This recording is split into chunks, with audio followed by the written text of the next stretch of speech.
All right, today we're jumping into what's called the King of All Secrets.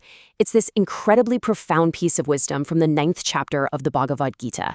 And believe me, this isn't just some dusty, ancient philosophy. It's actually a super practical guide for completely transforming how you see the world and your own place in it. So the chapter kicks off with this amazing promise from Krishna. He's offering Arjuna, and really all of us, a secret. And the whole point of this secret? To be freed from the inauspicious. But, a promise like that immediately brings up a pretty big question. Yeah, what exactly is this inauspicious thing we're supposed to be freed from? Our first instinct is probably to think it's the world itself, right? All the struggle, the pain, the chaos. We think the solution must be to just escape. But the Gita has a totally different and honestly a much more powerful take on it. And this right here is the first layer of the secret. The key isn't about running away from some problem that's out there. It's about figuring out what the problem actually is in the first place. And surprise, surprise, it's right inside us. The Sanskrit word they use here is Ashubha. And according to this wisdom, Ashubha isn't the world. Nope. It's the bondage. It's the sorrow. It's all the trouble that comes from our attachment to things. It's the way we wrongly value people and experiences that makes everything feel like such a heavy burden. So here's the absolute crucial point. The big misconception is that the world is a source of our suffering, and to be free, we have to get away from it. But the Gita just flips that whole idea on its head. It says, no, our attachment is the problem, and real freedom comes from changing our internal perspective, not our external situation. That is a total game changer. And that insight builds into an even deeper mystery. Okay, so once we get that the problem is internal, we then have to look at the nature of this reality we're so attached to. And this leads us to what feels like a major, major paradox. Krishna comes out with this just baffling statement. He says, I am everywhere, I pervade this entire world, but I am not in the world. Wait, what? How can both of those things possibly be true at the same time?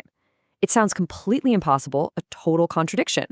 So, how in the world do we wrap our heads around that, being everywhere but contained nowhere? I mean, our everyday logic just can't handle that. And that's exactly why the Gita is so brilliant. It uses these powerful analogies to help us grasp ideas that are way beyond our normal understanding. The first one has to do with air and space. Okay, think about it like this. You've got the air and you've got the space it's in. The air exists within space. It moves all around through space, but space itself isn't changed or limited by the wind, right? Space is just the container, totally unaffected. Well, in the same way, all of us exist within the divine, but the divine itself isn't limited or defined by us. Here's another way to look at it, and this one's a little more personal. Think about your soul, or your consciousness. It gives life to every single cell in your body, right? It's everywhere. But you could never take one single cell, put it under a microscope and say, aha, there it is, I found the soul. It animates the whole thing without being trapped in any one part. Well, the divine is like that for the whole universe. Okay, so we've kind of tackled the what, the nature of reality and our attachment to it. But how do we actually apply this wisdom? I mean, what do we do? Well, the Gita is incredibly practical, and it lays out 3 different but equally valid paths to get to this freedom. This chart really breaks it down nicely. First, you've got the path of devotion, or bhakti. That's all about channeling your love toward the divine through worship, singing, just constant remembrance. Then there's the path of knowledge, or jhana. That's a bit more intellectual. It's about really seeing that formless, unified essence in everything. And finally, the path of action, karma. That's about seeing the whole world as a manifestation of the divine and then serving it selflessly. Feeding the hungry, helping the sick. The coolest part, they all lead to the same place. And this brings us to what is maybe the most radical and revolutionary part of this entire chapter. Who exactly are these paths for? Who gets an invitation to walk them? The answer, for its time, was absolutely stunning. This verse was a spiritual bombshell. Krishna says flat out that everyone, women, merchants, laborers, even people who are considered to be of sinful birth, everyone can reach the highest goal. Just by taking refuge in this teaching, the door is wide open to all. You have to understand the context here. This was a time of incredibly strict social rules about who could do what, especially in religion. And this teaching just blows all of that up. It's a declaration of universal access. No one is left out.